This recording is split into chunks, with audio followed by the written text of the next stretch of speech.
নমস্কার বন্ধুরা, welcome to zenith education. আজ আমরা জিকের কিছু গুরুত্বপূর্ণ কোশ্চেন নিয়ে আলোচনা করব। এই কোশ্চেনগুলো নেওয়া হয়েছে আমাদের অফলাইন ক্লাসে, একটা মক টেস্ট নেওয়া হয়েছিল, সেখান থেকে কোশ্চেনগুলো নেওয়া হয়েছে। তো চলো তাহলে শুরু করা যাক, জিকের কোশ্চেনগুলো নিয়ে আলোচনা করব। শুরু করা যাক আজকের প্রথম প্রশ্ন। আজকের প্রথম প্রশ্ন এক নম্বর প্রশ্ন দেখো, পিটি ঊষার আত্মজীবনীর নাম কি? তাহলে পিটি ঊষার আত্মজীবনী এখানে চারটা অপশন আছে, golden girl, goal, my side আর দ্য প্লেয়ার। পিটি ঊষার আত্মজীবনী সঠিক উত্তর কি? অপশন এ হচ্ছে সঠিক উত্তর, গোল্ডেন গার্ল। দেখে নেব পিটি ঊষা সম্পর্কিত কিছু তথ্য। পিটি ঊষার পুরো নাম হচ্ছে পিলাভুলাকান্দি তেক্কেরা পারাম্বিল ঊষা। পিলাভুলাকান্দি তেক্কেরা পারাম্বিল ঊষা। পিটি ঊষার ডাকনাম কি? স্বর্ণকন্যা আর পাওলি এক্সপ্রেস। ডাকনাম হচ্ছে স্বর্ণকন্যা আর হচ্ছে পাওলি এক্সপ্রেস। পিটি ঊষা জন্মগ্রহণ করেছিল কালিকট, কেরল। কোথায় জন্মগ্রহণ করেছিল? কালিকট, কেরলে। কালিকট, কেরল। তাহলে বুঝতে পারলে এখানে পিটি ঊষার কিছু তথ্য দিলাম। এর পরের অপশন দেখো, গোল কার আত্মজীবনী? না, আমরা জানি যে গোল হচ্ছে যে ধ্যানচাঁদের আত্মজীবনী হচ্ছে গোল। ধ্যানচাঁদের আত্মজীবনী গোল। আর ধ্যানচাঁদের ডাকনাম কি ছিল? উইজার্ড, হকির জাদুঘর। ধ্যানচাঁদের ডাকনাম কি ছিল? উইজার্ড বা হকির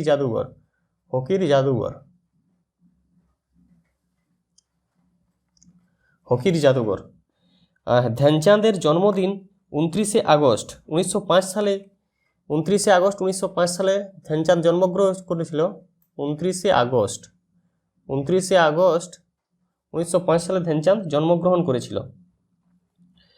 তার জন্মদিনে ভারতে প্রতি বছর ন্যাশনাল স্পোর্টস ডে, জাতীয় ক্রীড়া দিবস এটা পালন করা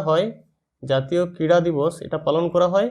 এই ধ্যানচাঁদের জন্মদিন 29শে আগস্ট, এই দিনে জাতীয় ক্রীড়া দিবস পালন করা হয়, ন্যাশনাল স্পোর্টস ডে।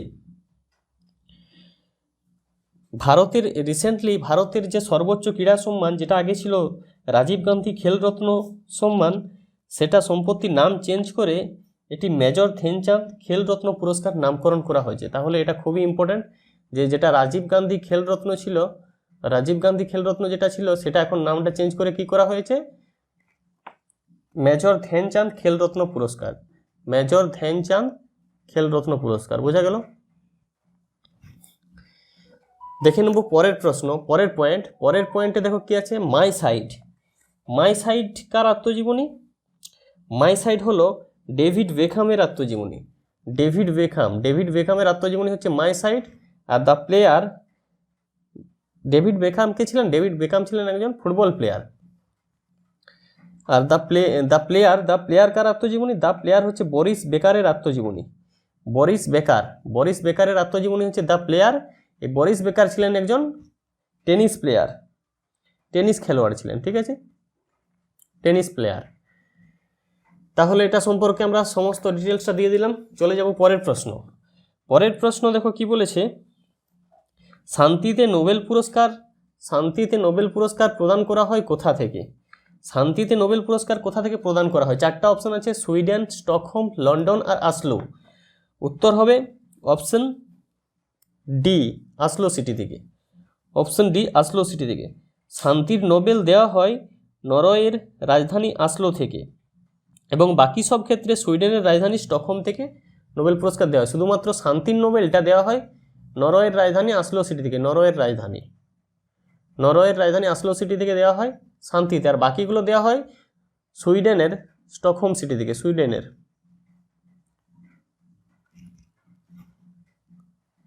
বাকিগুলো দেওয়া হয় সুইডেনের, এই যে সুইডেনের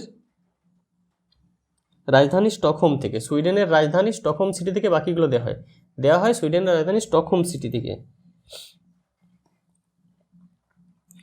নোবেল দেওয়া হয়, এখানে নোবেল সম্পর্কে রয়েছে, তাহলে নোবেল সম্পর্কে বলে দিই। নোবেল দেওয়া হয় 6টি ক্ষেত্রে। ছটি ক্ষেত্রে নোবেল দেওয়া হয়। ছটি ক্ষেত্র কী কী? পদার্থবিদ্যা, রসায়নবিদ্যা, পদার্থবিদ্যা মানে ফিজিক্স, রসায়নবিদ্যা মানে chemistry, physics chemistry, medical science মানে চিকিৎসাবিদ্যা, সাহিত্য লিটারেচার, সাহিত্য মানে লিটারেচার, সাহিত্য, শান্তি অর্থাৎ পিস, এবং অর্থনীতি, এবং দেওয়া হয় আমাদের অর্থনীতি থেকে, ইকোনমিক্স থেকে। বোঝা গেল? অর্থনীতি ইকোনমিক্স থেকে দেওয়া হয়। তাহলে এই 6টা ক্ষেত্র থেকে আমাদের নোবেল পুরস্কার দেওয়া হয়। নোবেল পুরস্কার দেওয়া হয় শান্তিতে দেওয়া হয় নরওয়ের আসলো সিটি থেকে, কিন্তু বাকিগুলো দেওয়া হয় সুইডেনের রাজধানী স্টকহোম থেকে। বাকিগুলো দেওয়া হয়। সব নোবেল পুরস্কারই শুরু হয়েছিল 1901 সাল থেকে। 1901 সাল থেকে নোবেল পুরস্কার চালু হয়েছে, শুরু হয়েছে। এবং অর্থনীতিতে নোবেল পুরস্কারটা আবার শুরু হয়েছিল আমাদের যে ইকোনমিক্স, এই ইকোনমিক্সের নোবেল পুরস্কারটা শুরু হয়েছিল 1968 সাল থেকে। অর্থনীতিতে নোবেল পুরস্কার, ইকোনমিক্সে নোবেল পুরস্কারটা 1968 সাল থেকে শুরু হয়েছিল, বাকিগুলো সব 1901 সাল থেকে শুরু হয়েছিল। কয়েকজন ভারতীয় নোবেল পুরস্কার প্রাপক হলেন রবীন্দ্রনাথ ঠাকুর, তিনি 1913 সালে পেয়েছিলেন। 1913 সালে সাহিত্যের জন্য পেয়েছিলেন রবীন্দ্রনাথ ঠাকুর। সিভি রমন, তিনি পদার্থবিদ্যায় পেয়েছিলেন 1930 সালে। সিভি রমন 1930 সালে পদার্থবিজ্ঞানে পেয়েছিলেন। মাদার টেরেসা শান্তিতে পেয়েছিলেন কত সালে? 1979 সালে। 1979 সালে মাদার টেরেসা পেয়েছিলেন শান্তিতে। অমর্ত্য সেন অর্থনীতিতে পেয়েছিলেন কত সালে? 1998 সালে। 1998 সালে অমর্ত্য সেন শান্তিতে পেয়েছিলেন। এবং কৈলাস সত্যার্থী, অমর্ত্য সেন শান্তি নয়, অর্থনীতিতে পেয়েছিলেন। এবং কৈলাস সত্যার্থী পেয়েছিলেন শান্তিতে 2014 সালে। 2014 সালে কৈলাস সত্যার্থী পেয়েছিলেন শান্তিতে। কৈলাস সত্যার্থী একটা আন্দোলন শুরু করেছিল, যেটা হচ্ছে বচপন বাঁচাও আন্দোলন। তাহলে প্রশ্নটা সম্পর্কে সমস্ত ডিটেলস আমরা দিয়ে দিয়েছি। চলে যাব বাকি পরের প্রশ্ন। পরের প্রশ্ন দেখো কি বলেছে, ভিটামিন ডি এর অভাবে কি রোগ হয়? তাহলে আমরা সবাই জানি এটা খুবই সহজ প্রশ্ন। ভিটামিন ডি এর অভাবে কি রোগ হয়? এখানে 4টা অপশন আছে, রাতকানা, চুল উঠে যাওয়া, স্কারবি এবং রিকেট। উত্তর হবে option D, rickets. Option D, rickets. দেখে নেব অপশন ডিটা। ভিটামিন ডি এর অভাবে বাচ্চাদের রিকেট এবং বড়দের অ্যাস্ট্রিওমেলেসিয়া রোগ হয়। বাচ্চাদের হয় রিকেট, বাচ্চাদের রিকেট হয়, আর বড়দের অ্যাস্ট্রিওমেলেসিয়া রোগ হয়।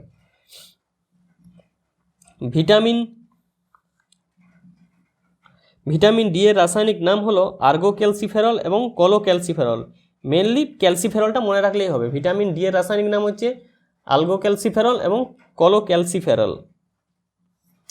চলে যাব এখানে বাকি অপশানগুলো সম্পর্কে দেখে নেব। বাকি অপশন এ দেখো আছে কি রাতকানা। অপশন এ কি আছে? রাতকানা। তাহলে রাতকানা হয় কোন ভিটামিনের অভাবে? রাতকানা হয় ভিটামিন এর অভাবে হয় রাতকানা। ভিটামিন এর রাসায়নিক নাম কি? ভিটামিন এর রাসায়নিক নাম হচ্ছে রেটিনল।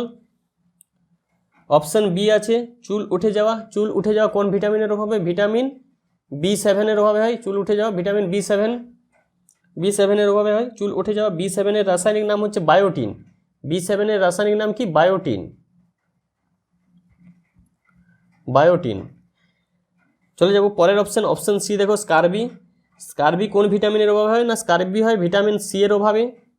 ভিটামিন সি এর রাসায়নিক নাম হচ্ছে যে অ্যাসকর্বিক অ্যাসিড। ভিটামিন সি এর রাসায়নিক নাম কি? Ascorbic acid. চলে যাব পরের প্রশ্ন, 4 নম্বর প্রশ্ন দেখো কি বলেছে, ষাঁড়ের লড়াই কোন দেশের জাতীয় খেলা? এখানে আমাদের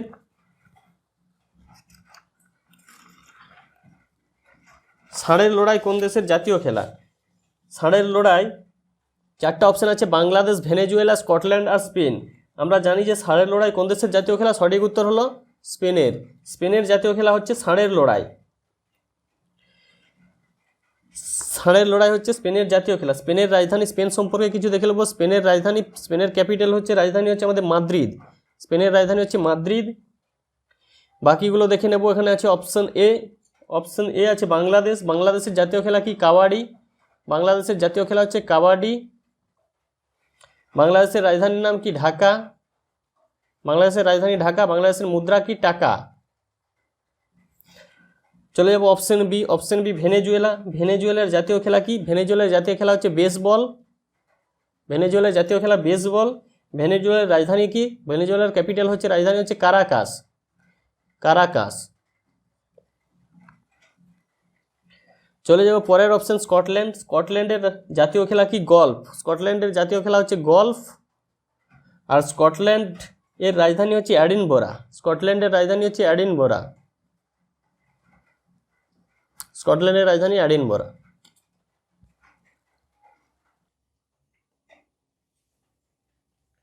পরের প্রশ্ন দেখো 5 নম্বর প্রশ্ন, 1 ফ্যাথম সমান কত?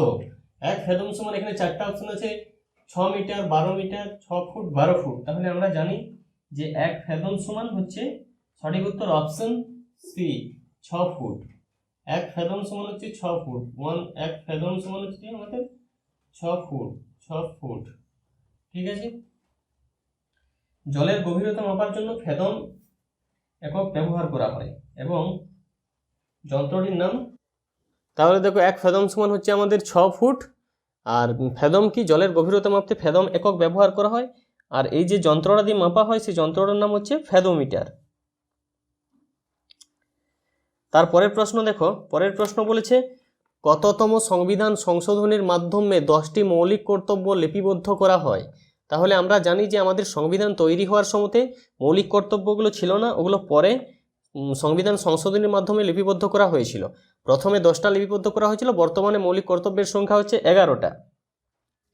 তাহলে এখানে উত্তর হবে অপশন এ, 42তম সংবিধান সংশোধনের মাধ্যমে মৌলিক কর্তব্যগুলো লিপিবদ্ধ করা হয়।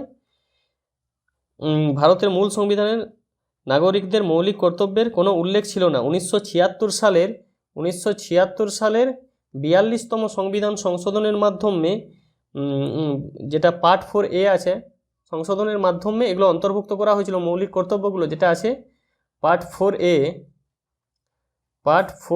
আছে, পার্ট 4A এবং আর্টিকেল 51A তে, আর্টিকেল কত, ধারা আছে 51A তে আছে, ধারা 51A তে 10টি মৌলিক কর্তব্য লিপিবদ্ধ করা হয়েছিল। পরের অপশন দেখো বি, অপশন বি কি বলেছে 44তম। তাহলে 44তম সংবিধান সংশোধনী হয়েছিল কত সালে? 44তম সংশোধনীটা হয়েছিল 1978 সালে। 1978 সালে হয়েছিল। 44তম সংবিধান সংশোধনীতে কি হয়েছিল? সম্পত্তির অধিকারকে মৌলিক অধিকারের তালিকা থেকে বাদ দেওয়া হয়েছিল। তাহলে সম্পত্তির অধিকারটাকে মৌলিক অধিকারের তালিকায় ছিল, সেটাকে বাদ দেওয়া হয়েছিল। বাদ দিয়ে যেটা বর্তমানে এখন কত আছে? এখন আছে 300A ধারাতে। এই সম্পত্তির অধিকারটা বর্তমানে কত ধারায় আছে? 300A ধারাতে আছে সম্পত্তির অধিকারটা। ওটা মৌলিক অধিকার থেকে বাদ দেওয়া হয়েছিল। আগে ছিল কত নম্বর ধারায় সম্পত্তির অধিকারটা? আগে ছিল 31 নম্বর ধারায়। 31 নম্বর ধারায় আগে ছিল, বর্তমানে আছে 300A নম্বর ধারায় আছে। এটা হচ্ছে একটা বর্তমানে সম্পত্তির অধিকার, হলো একটা আইনি অধিকার। পরের অপশন দেখো অপশন সি আছে 61তম সংবিধান সংশোধনটা কত সালে হয়েছিল? এই 61তম সংবিধান সংশোধনটা হয়েছিল আমাদের 1989 সালে। 1989 সালে হয়েছিল 61তম সংবিধান সংশোধন। এটাতে কি করা হয়েছিল না, ভোটাধিকারদের মানে ভোট দেওয়ার বয়সটা আগে ছিল 21 বছর। 21 বছর থেকে আগে প্রাপ্তবয়স্করা ভোট দিতে পেত। এটা কমিয়ে 21 থেকে কমিয়ে 18 বছর করা হয়েছিল। এটা করা হয়েছিল 61তম সংবিধান সংশোধনীর মাধ্যমে 1989 সালে। পরের অপশন দেখো অপশন ডি আছে 86তম সংবিধান সংশোধন হয়েছিল কত সালে? 86তম সংবিধান সংশোধন হয়েছিল 2002 সালে। 2002 সালে হয়েছিল 86তম সংবিধান সংশোধন। এই সংশোধনে শিশুদের শিক্ষার অধিকারকে মৌলিক অধিকারের অন্তর্ভুক্ত করা হয়, যেটা আছে আর্টিকেল কত আছে? 21A আছে। আর্টিকেল 21A আছে। শিশুদের শিক্ষার অধিকারকে মৌলিক অধিকারের অন্তর্ভুক্ত করা হয়। এর সাথে নতুন একটি মৌলিক কর্তব্য যুক্ত হয়। এটি 6 থেকে 14 বছরের শিশুদের প্রাথমিক শিক্ষার সুযোগ দেওয়া তার পিতামাতার মৌলিক কর্তব্য। তাহলে এর সাথেই 1989 সালেই কি হয়েছিল? এই 86তম সংবিধান সংশোধনের সাথে কি হয়েছিল? আরেকটা নতুন মৌলিক কর্তব্য যুক্ত করা হয়েছিল। আগে ছিল 10টা মৌলিক কর্তব্য, তারপর আরেকটা যুক্ত করা হয়েছিল, বর্তমানে গোটা 11টা। সেটা যুক্ত করা হয়েছিল ওই 2002 সালে 86তম সংবিধান সংশোধনের মাধ্যমে, যেখানে কি করা হয়েছিল? 6 থেকে 14 বছর বয়সে শিশুদের প্রাথমিক শিক্ষার সুযোগ করে দেওয়া তার পিতামাতার মৌলিক কর্তব্য, এটা করা হয়েছিল। তাহলে বোঝা গেল। পরের প্রশ্ন দেখো 7 নম্বর প্রশ্ন, ভারতের প্রথম জিআই ট্যাগ প্রাপ্ত পদার্থ কি? ভারতের প্রথম জিআই ট্যাগ প্রাপ্ত পদার্থ কি? 4টা অপশন আছে, বড় এলাচ, দার্জিলিং চা, গোবিন্দভোগ চাল আর রসগোল্লা। তাহলে আমরা জানি যেটার উত্তর হবে অপশন বি, দার্জিলিং চা। ভারতের প্রথম জিআই ট্যাগ প্রাপ্ত হচ্ছে দার্জিলিং চা। দার্জিলিং চা জিআই ট্যাগ পেয়েছিল জিওগ্রাফিক্যাল ইন্ডিকেশন। জিআই এর ফুল ফর্ম কি? Geographical indication. জিআই ট্যাগ পেয়েছিল কত সালে? না 2004-5 সালে। 2004-5 সালে জিআই ট্যাগ পেয়েছিল দার্জিলিং চা। গোবিন্দভোগ চাল জিআই ট্যাগ পেয়েছিল কত সালে? 2017 সালে। রসগোল্লা জিআই ট্যাগ পেয়েছিল নভেম্বর 2017 সালে। রসগোল্লা পশ্চিমবঙ্গের জন্য জিআই ট্যাগ পেয়েছিল, এটাও 2017 সালে পেয়েছিল নভেম্বরে।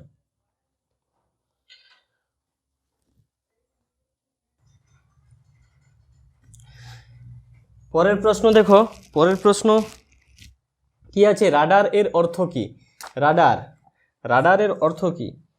তাহলে এখানে 4টা অপশন আছে: বেতার নির্ণায়ক এবং সীমা পরিমাপক, প্রস্তুত সীমা পরিমাপক উন্নত যন্ত্র, উড়োজাহাজের সীমা পরিমাপক যন্ত্র, প্রস্তুত উন্নত উড়োজাহাজের সীমা পরিমাপক। তাহলে এখানে 4টা অপশন আছে, উত্তর হবে অপশন এ। উত্তর কি হবে? অপশন এ, বেতার নির্ণায়ক এবং সীমা পরিমাপক। রাডারের ফুল ফর্ম কি? রাডারের ফুল ফর্ম হচ্ছে যে radio detection and ranging. Radio detection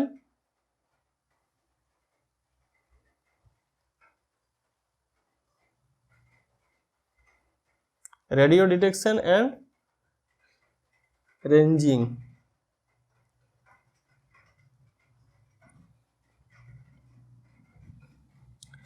radar ব্রিটেনে এর নাম ছিল আরডিএফ, রেডিও ডিটেকশন ফাইন্ডিং। ব্রিটেনে এর নাম ছিল কি? আরডিএফ।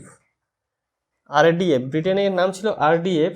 1941 সালে রাডার নাম ব্যবহার শুরু হয়েছিল। এই রাডার যে নামটা, এই নামটা ব্যবহার শুরু হয়েছিল কত সালে? 1941 সালে। চলে যাব পরের প্রশ্ন। পরের প্রশ্ন দেখো কি বলেছে, আন্দামান দ্বীপপুঞ্জের সর্বোচ্চ শৃঙ্গ কি? তাহলে আন্দামান দ্বীপপুঞ্জের সর্বোচ্চ শৃঙ্গ 4টা অপশন আছে। Option A saddle peak, option B ডায়াবল শৃঙ্গ, option C Car Nicobar, option D কোনোটিই নয়। তাহলে 4টা অপশনের মধ্যে উত্তর হবে option A saddle peak. Andaman দ্বীপপুঞ্জের সর্বোচ্চ শৃঙ্গ হচ্ছে স্যাডল পিক। স্যাডল পিক এর উচ্চতা কত? উচ্চতা হচ্ছে 732 মিটার।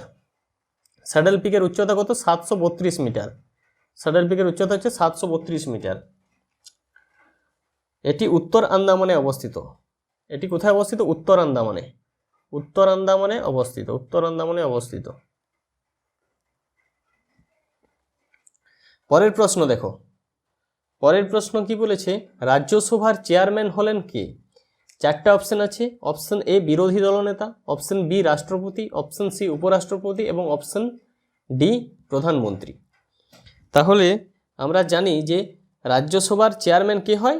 উপরাষ্ট্রপতি। অর্থাৎ যিনি উপরাষ্ট্রপতি হবেন তিনি হবেন রাজ্যসভার চেয়ারম্যান।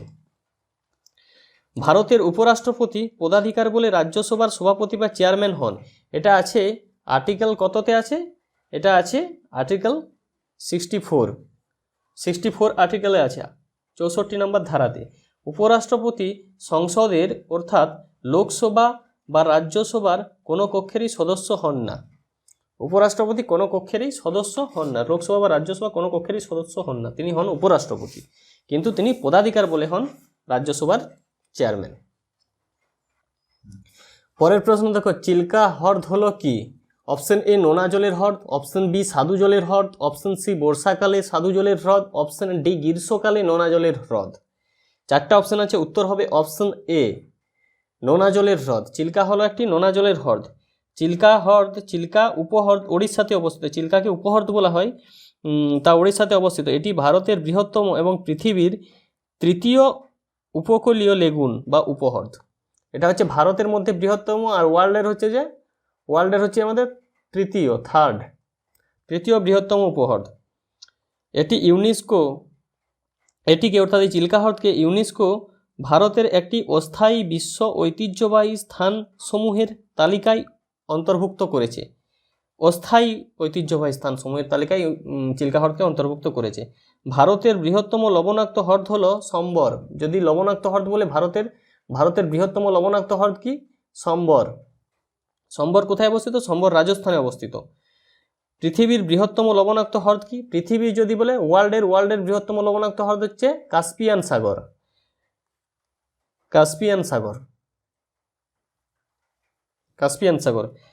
ভারতের বৃহত্তম স্বাদু জলের হ্রদ কি? ভারতের বৃহত্তম স্বাদু জলের হ্রদ বা মিষ্টি জলের হ্রদ হচ্ছে যে উলার।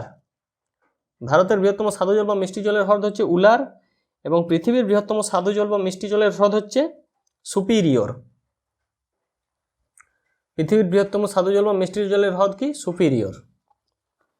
ভারতের উচ্চতম হ্রদ কি? ভারতের উচ্চতম হ্রদ হচ্ছে ছোলামু, যেটা কোথায় অবস্থিত? সিকিমে অবস্থিত। ছোলামু এটা কোথায় অবস্থিত? সিকিমে অবস্থিত। এবং পৃথিবীর উচ্চতম হ্রদ কি? টিটিকাকা। পৃথিবীর উচ্চতম হ্রদ কি? টিটিকাকা। এটা কোথায় অবস্থিত?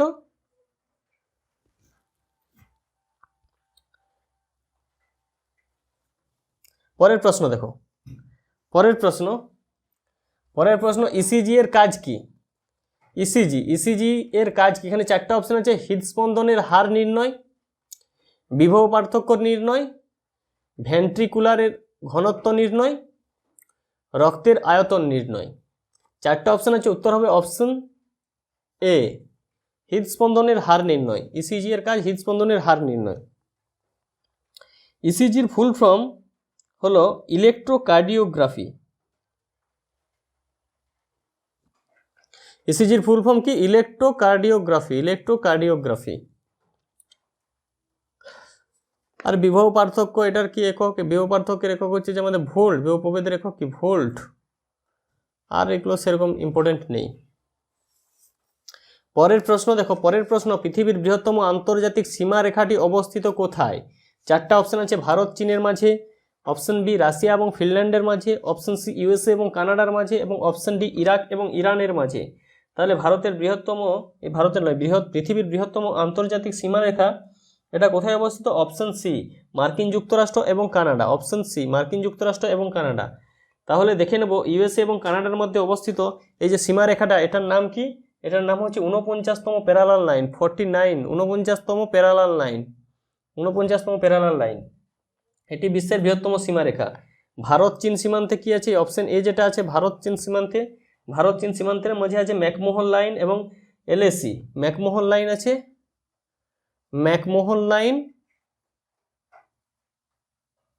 আর কি আছে? ম্যাকমোহন লাইন আর আছে LAC, line of actual control. McMahon line, LAC হচ্ছে ভারত চীনের মাঝে অবস্থিত। রাশিয়া এবং ফিনল্যান্ডের মাঝে অবস্থিত ম্যানারহেইম লাইন। রাশিয়া আর ফিনল্যান্ড, এই যে অপশন বি রাশিয়া আর ফিনল্যান্ড, এটার মাঝে কি আছে? ম্যানারহেইম লাইন।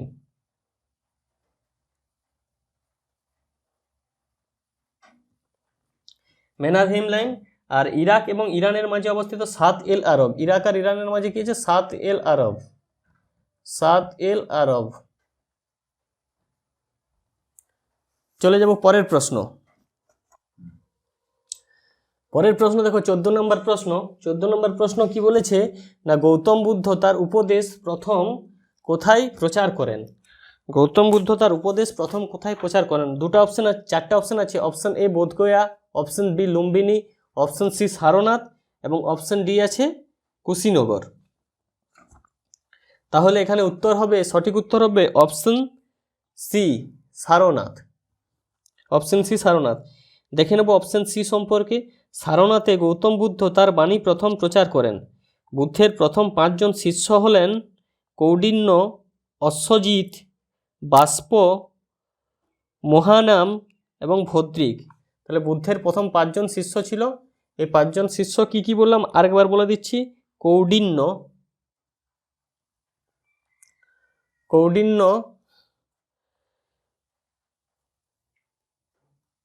কৌডিন্য,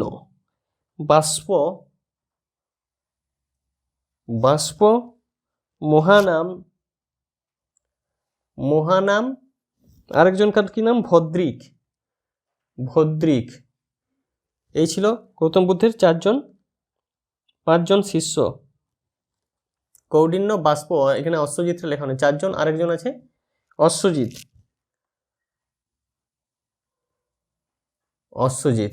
এই 5 জন ছিল গৌতম বুদ্ধের প্রথম শিষ্য। গৌতম বুদ্ধ প্রথম তার উপদেশ দিয়েছিল কোথায়? সারনাথে। অপশন এ দেখে নেব। অপশন এ বোধগয়া বা বুদ্ধগয়াতে অশ্বত্থ গাছের নিচে বসে তিনি সিদ্ধি লাভ করেছিলেন। তাহলে তিনি সিদ্ধি লাভ করেছিলেন কোথায়? বোধগয়া বা বুদ্ধগয়া অশ্বত্থ গাছের নিচে। অপশন বিটা দেখে নেব লুম্বিনীতে গৌতম বুদ্ধের জন্মস্থান। কোথায়? লুম্বিনী উদ্যান। অপশন ডি আছে কুশিনগরে গৌতম বুদ্ধের মহাপরিনির্বাণ বা মৃত্যু ঘটেছিল। মৃত্যুস্থান কোথায়? কুশীনগর। চলে যাব পরের প্রশ্ন। 15 নম্বর প্রশ্ন দেখো, I do what I do বইটির লেখক কে? তাহলে I do what I do বইটির লেখক 4টি অপশান আছে, প্রণব মুখার্জি, রঘুরাম রাজন, উর্জিত প্যাটেল না জগদীশ প্রকাশ। 4টা অপশান আছে, উত্তর হবে অপশন বি, রঘুরাম রাজন। দেখে নেব কিছু তথ্য অপশন বি সম্পর্কে। রঘুরাম রাজন হলেন আরবিআই এর প্রাক্তন গভর্নর। আরবিআই এর প্রাক্তন গভর্নর। কততম গভর্নর ছিলেন রঘুরাম রাজন? 23তম গভর্নর ছিলেন। 2013 থেকে 2016 সাল পর্যন্ত ছিলেন। 13 থেকে 16 সাল পর্যন্ত তিনি ছিলেন 23তম গভর্নর। রঘুরাম রাজনের লেখা কিছু বই হলো third pillar, fault lines, I do what I do. আরও কিছু কিছু বই আছে রঘুরাম রাজনের লেখা, যেগুলো হচ্ছে third pillar, the third pillar. এর 3টা বই হলো কি না, the third pillar, fault lines আর I do what I do, যেটা এখানে প্রশ্নতে জিজ্ঞাসা করেছে। এরপরে চলে যাব অপশন এ। অপশন এ কি আছে? প্রণব মুখার্জি। প্রণব মুখার্জি হলেন ভারতের প্রাক্তন রাষ্ট্রপতি। তিনি কততম রাষ্ট্রপতি ছিলেন? 13তম রাষ্ট্রপতি ছিলেন। ভারতের 13তম রাষ্ট্রপতি ছিলেন প্রণব মুখার্জি। 2012 সাল থেকে 2017 সাল পর্যন্ত তিনি ছিলেন।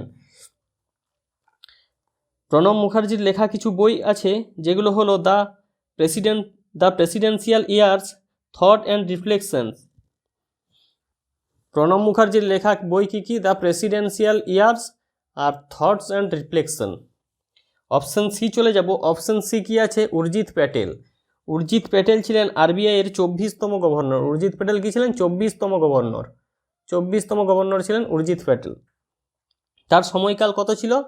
2016 থেকে 18 পর্যন্ত ছিল তার সময়কাল। উর্জিত প্যাটেলের লেখা কিছু বই overdraft, save the Indian saver. Overdraft, save the Indian saver. ধন্যবাদ। ভিডিওগুলি ভালো লাগলে আমাদের অবশ্যই লাইক করবেন, শেয়ার করবেন এবং আমাদের চ্যানেল সাবস্ক্রাইব করবেন। এই যে প্রশ্নটা আমরা আলোচনা করছিলাম, যেটা মক টেস্ট নেওয়া হয়েছিল আমাদের অফলাইন ক্লাসে, এটার বাকি প্রশ্নগুলো পরের ভিডিওতে পেয়ে যাবেন। আর তোমরা যদি এই মক টেস্টটা আরেকবার দিতে চাও, তাহলে এটা আমরা আমাদের ডেসক্রিপশন বক্সে লিঙ্ক দিয়ে দেবো।